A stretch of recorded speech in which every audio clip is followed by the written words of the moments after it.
There is a scene in Pulp Fiction where a man in a military dress uniform sits across from a small child and calmly delivers one of the most disturbing monologues in cinema history. No blood, no raised voice, no visible threat, just a man, a living room, and a gold watch. And if you have seen it, you remember it. Maybe you laughed the first time, because Quentin Tarantino designed it to be uncomfortable in a very particular way. But here is what the vast majority of viewers miss entirely. That scene is not actually about a watch. It is one of the most precise, layered depictions of generational trauma ever committed to film. And once you see it through that lens, you will never watch Pulp Fiction the same way again. Today, we are going beneath the surface of Captain Koons and the gold watch, and what this scene quietly encodes about how trauma actually works, how it travels through generations, how it takes up residence inside the body, how the very act of passing your pain to another person can itself become a form of harm, and how one adult man's compulsive, seemingly irrational decision to risk his life for a piece of metal can be read as one of the most psychologically accurate portrayals of trauma-based attachment ever put on screen. This is an interpretive reading, but the psychological frameworks we are about to walk through, intergenerational trauma, somatic trauma theory, secondary traumatization, continuing bonds, are all grounded in real clinical and bereavement research. Tarantino, whether consciously or by instinct, encoded something strikingly close to all of it into a single, deceptively simple scene. We are going to cover 4 things. First, how the gold watch functions as a physical container for accumulated generational war trauma. Second, and this is the one that will genuinely shift something in how you watch this scene, how the way Captain Koons delivers the story to a child is itself an act of trauma transmission. Third, what the body-based concealment of the watch reveals about how trauma actually lives inside the physical self. And fourth, why Butch Coolidge's obsession with retrieving that watch, at enormous personal risk, is not the irrational behavior of a reckless man. It is the entirely predictable response of someone handed an enormous emotional weight before he had the capacity to carry it. Let us begin. Point 1. The watch as a vessel for generational trauma. Before we can understand what Captain Koons is doing in this scene, we need to understand the object he is carrying into that living room. The gold watch was first purchased by Butch Coolidge's great-grandfather during the First World War, bought in a small general store in Knoxville, Tennessee. After the war, it was placed in an old coffee can until Butch's grandfather, Dane Coolidge, was called to fight in the Second World War. Dane was a Marine, and he was killed at the Battle of Wake Island. Before the island fell, he entrusted the watch to an Air Force transport gunner named Winocki, who later delivered it to Butch's infant father. From there, it passed to Butch's father, who carried it into Vietnam, where he was shot down over Hanoi, captured as a prisoner of war, and eventually died of dysentery inside a Vietnamese prison camp. Before he died, he gave the watch to Captain Koons, who then carried it the same way for 2 more years before bringing it home to Butch. That is multiple generations. 2 world wars. 3 theaters of combat.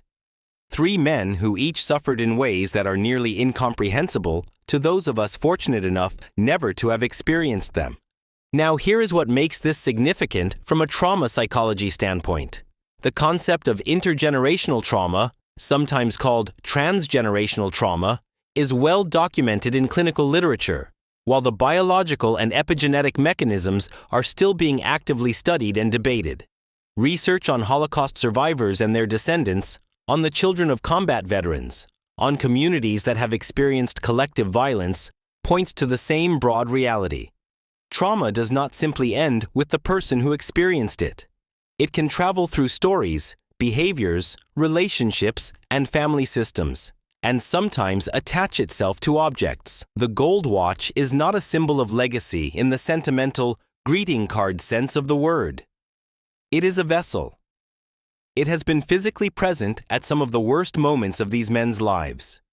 It has been carried through captivity, through death, through decades of suffering, and it has been passed forward again and again, as though the family were compelled to keep the trauma close rather than set it down. That is the first layer. The watch does not just represent the family's history. It is the family's trauma made portable and physical, and that distinction matters enormously for what happens later in the film. But the genuinely disturbing thing about the Koons scene is not the watch's history. It is the way that history gets told, and who it gets told to. Point 2. The act of telling is itself the wound. Captain Koons is played by Christopher Walken with a quality that is difficult to name precisely. It is somewhere between dignity and dissociation. He sits in a suburban living room, in full military dress uniform, and addresses a very young child with the flat, measured affect of a man who has returned from somewhere he has never entirely come back from. And then he describes, in careful and graphic detail, how Butch's father concealed the watch inside his own body for 5 years in a Vietnamese prison camp. How Butch's father died of dysentery. How Koons himself then carried the watch the same way for 2 more years before making the journey home. Tarantino frames the scene to look like a touching moment. The warm interior light, the dignified uniform, the solemn gravity of the delivery. These are the visual and tonal cues of something meaningful and honorable. And it is meaningful. Koons is a man who carried his dead friend's final wish across years of captivity and brought it home to the dead man's son. That is an act of extraordinary loyalty.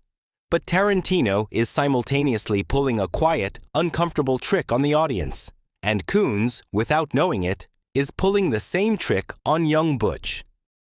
Because this is not an appropriate thing to tell a child. Not with this level of detail. Not with these images, and the fact that it is delivered with total sincerity, without any awareness of its impact, makes it more disturbing than if it were delivered with cruelty. Cruelty you can name and resist. This you cannot. In trauma psychology, secondary traumatization is the process by which a person is exposed to another person's traumatic experience in a way that can create its own trauma-related stress response. It is most commonly studied in helpers and caregivers, but the core mechanism, being psychologically affected by another person's trauma narrative, is real, and children especially may absorb overwhelming material without having the emotional tools to process it. Young Butch cannot metabolize what he is being told. The scene gives us almost no reaction from the child's face. And that absence is doing real work. Children who receive information that overwhelms their capacity to understand it often go still. They do not cry visibly. They do not ask questions. They absorb, and then they carry what they have absorbed, without the language or the framework to understand what they are now holding. Koons believes correctly that he is honoring a dying man's final request, but in the very same act, he is transferring a weight to a child who has no tools for it. The grandfather's war passed its weight to the father. The father's captivity and death passed through Koons. And Koons passes all of it, the object and the story, to a boy who will grow up into a man who cannot explain why a watch matters to him more than his own safety. This is the actual mechanism of generational trauma. Not a mystical inheritance. Not something written in the blood. It is the stories we tell each other, and the stories we tell to children before they are anywhere near ready to receive them. If this kind of deep psychological reading of cinema is what you came here for, you are in exactly the right place. Subscribe right now so you do not miss what comes next, because we go this deep every single time. Point 3. The body does not forget. Now revisit the detail that, on first viewing, tends to land as a dark joke, because Tarantino layers almost everything in this film with a precise kind of discomfort designed to make you laugh and then feel strange about having laughed. Butch's father hid the watch inside his body for 5 years. Captain Koons did the same for 2 more. The audience reacts with recognition and unease, which is exactly the intended response. But strip away that surface reaction for a moment and look at what Tarantino has actually constructed. Trauma, as defined by somatic psychologists including Peter Levine and Bessel van der Kolk, whose landmark book, The Body Keeps the Score, fundamentally changed how we understand psychological trauma, does not live exclusively in the mind. It lives in the body, in the nervous system, in the muscles, in the gut. Trauma survivors consistently describe their experience in physical terms. A heaviness they carry, something stuck inside them, a presence in the body that has no name but that they cannot dislodge. The gold watch, hidden inside the bodies of two men across 7 combined years of captivity, is Tarantino rendering that metaphor entirely literal. The trauma of imprisonment, of violence, of watching a friend deteriorate and die. It does not stay outside the body. It enters. These men carry it internally, in the most physical and unambiguous sense, through the worst sustained experience a human being can endure. There is a second layer embedded here too. The act of hiding the watch is an act of conscious defiance. It is these men choosing, at real personal cost, to protect something that matters. That need, to hold on to something sacred, to keep one thing untouched by the forces trying to strip everything else away, is itself a recognized survival and coping mechanism. Trauma researchers note consistently that having something to protect gives survivors a structure of meaning that supports endurance. Butch's father had the watch, and through the watch, he had the family he was trying to return to. The body stores the trauma, and what is stored inside the body carries the meaning that makes the trauma survivable. These two things are not separate in the film. They are the same object. Point 4. Why Butch cannot let it go. In the main timeline of Pulp Fiction, Butch Coolidge is a professional boxer who has accepted money from crime boss Marcellus Wallace to intentionally lose a fight. He does not lose, he wins. His opponent dies as a result of the bout. Butch has violated a deal with one of the most dangerous men in the city and needs to disappear immediately. He makes it to the motel. He and his girlfriend Fabienne are safe. They are hours away from being gone. And then he discovers she left the watch at the apartment. And Butch goes back for it. He goes back to a location he knows could be surveilled. Into a city where Marcellus Wallace is actively looking for him. For a watch. From any rational standpoint, this makes no sense. There is no logical calculation that justifies the risk. And yet, and this is precisely what the Koons scene accomplishes, we understand it completely. Because we were in that living room when the watch arrived. We know what it cost. This is closer to what grief literature describes as continuing bonds, and it is recognized within the literature on grief and bereavement. Objects associated with deceased loved ones, particularly those received under emotionally overwhelming circumstances, do not function as objects in the mind of the person who carries them. They function as presence, as relationship, as the person themselves, compressed into something that can be held. Research on prolonged grief and bereavement consistently identifies what psychologists call continuing bonds, a recognized phenomenon in which bereaved individuals maintain an ongoing psychological relationship with those they have lost, often mediated through objects. For Butch, who never knew his father, who received this watch from a stranger delivering an account he could not have fully understood at the age of 5 or 6, the watch is not a memento. It is the entire relationship with his father. It is the whole of a man he never got to know. And consider the specific nature of the object. The watch did not simply belong to his father. It inhabited his father's body. It shared the physical experience of his father's captivity, his father's suffering, his father's final years. It is the most intimate possible object. It is not associated with the father. It is of the father in the most literal sense the film can construct.